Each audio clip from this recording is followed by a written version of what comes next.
Cuando yo era adolescente iba a las clases del profesor Jordán Bruno Ollenta, asesinado por la guerrilla marxista en 1974, y una de las cosas que me enseñó, nos enseñaba, era que la patria es la historia de la patria. Si nos falsifican la historia, nos roban la patria. Y eso es exactamente lo que ha pasado, particularmente con el tema de la Guerra de Malvinas.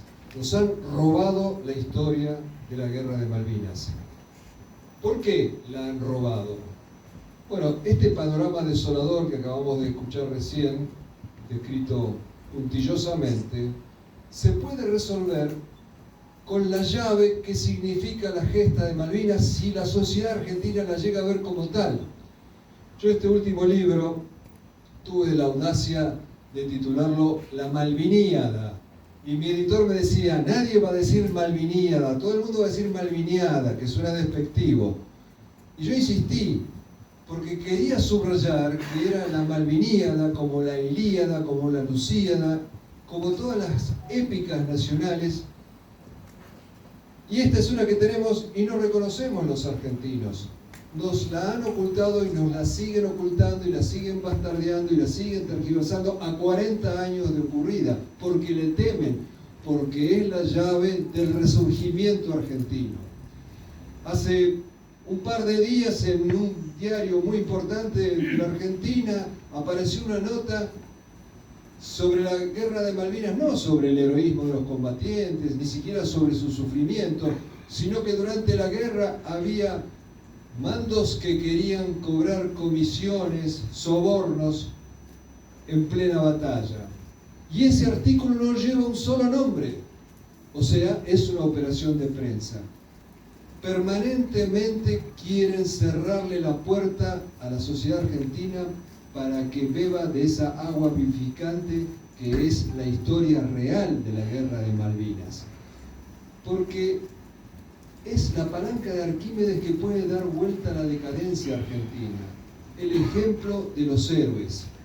Cuando termina la contienda, al día siguiente empieza este fenómeno llamado malvinización, que no es sino otra cosa que una forma de censura. Una convergencia perversa de dos ocultamientos. Los altos mandos militares querían tapar las miserias que hubo en la guerra, estas afloraron igual, y los gobiernos civiles posteriores trataron de tapar las grandezas, es decir, los hechos heroicos de nuestros combatientes. ¿Por qué hasta el día de hoy se sigue tratando de ocultar eso? Porque los valores eternos, estos que están en decadencia según esta magistral descripción que escuchamos hace unos instantes, no se pueden tratar de difundir con discursos. Los discursos son insuficientes, sobre todo para los jóvenes no escuchan, rechazan los discursos. Los valores eternos solo se pueden contagiar con el ejemplo, de corazón a corazón, de generación en generación. Y tenemos el ejemplo de los combatientes de Malvinas que aún están entre nosotros, y ese ejemplo es la levadura que actúa siempre, pasa en todas las sociedades. No quieren que esta levadura actúe. Los valores eternos como el amor, el coraje, la magnanimidad, la abnegación, todo esto llevaban los combatientes en sus acciones, y si la sociedad argentina los copiara, tendríamos un parteaguas de esta decadencia hacia un resurgimiento. Por eso se sigue insistiendo en las ideas fuerzas falaces, increíblemente hasta el día de hoy, de que mandamos chicos a la guerra, victimizándolos, señalando de esta manera que solamente eran dignos de lástima, y ocultando que combatieron como hombres, ocultando cuestiones absolutamente fundamentales, que tenían 18 y 19 años, que es la edad de todos los combatientes de todas las guerras de la historia de la humanidad. Y hoy mismo, si uno mira los noticieros y ve los rostros de los combatientes de Ucrania o de Rusia, va a ver los mismos rostros juveniles, las mismas edades de nuestros combatientes en Malvinas, y nadie los llama los chicos de la guerra. Los llaman así para justamente evitar que nosotros podamos sentirnos orgullosos. Esta y otra falacia, porque esa es la función fundamental de los enemigos del país. Evitar que tengamos algo de lo que sentirnos orgullosos. Y al no poder sentirnos orgullosos de nuestro país, nos desafectamos de él. Como consecuencia indirecta de eso, 7 de cada 10 jóvenes se quieren ir del país, cuando tenemos todas las condiciones para sentirnos orgullosos, y lo ocultan de una manera infame, tergiversando. Esto también, y esto no es conspirativismo, esto nace de la propaganda inglesa, porque el objetivo fundamental de una guerra no es vencer al ejército enemigo, entrar en la ciudadela enemiga. El objetivo fundamental es poner de rodillas a esa nación para que no lo vuelva a intentar. 6 días después de la caída de Puerto Argentino, Winston Churchill III, nieto de aquel famoso Winston Churchill, decía en la Cámara de los Lores: hay que revolcar a los argentinos en el fango de la humillación, así ni siquiera sus nietos vayan a soñar con recuperar las islas.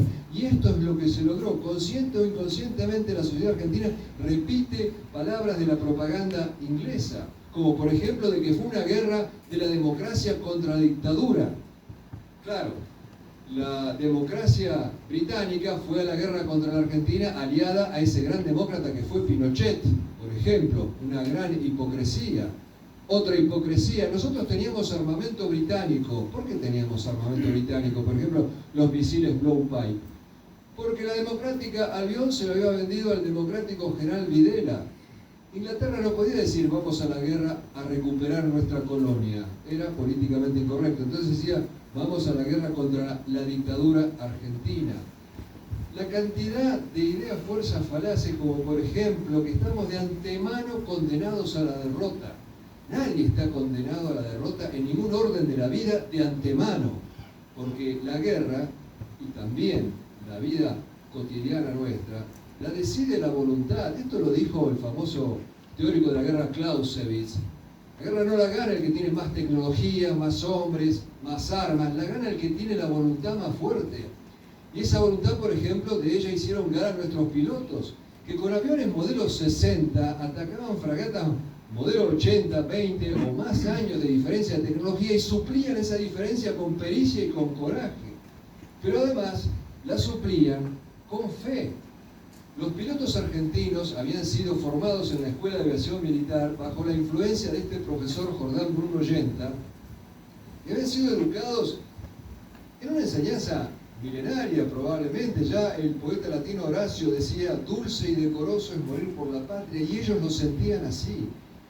Y iban a la guerra confesados y morían sabiendo que no terminaba la vida allí, creían en la vida eterna.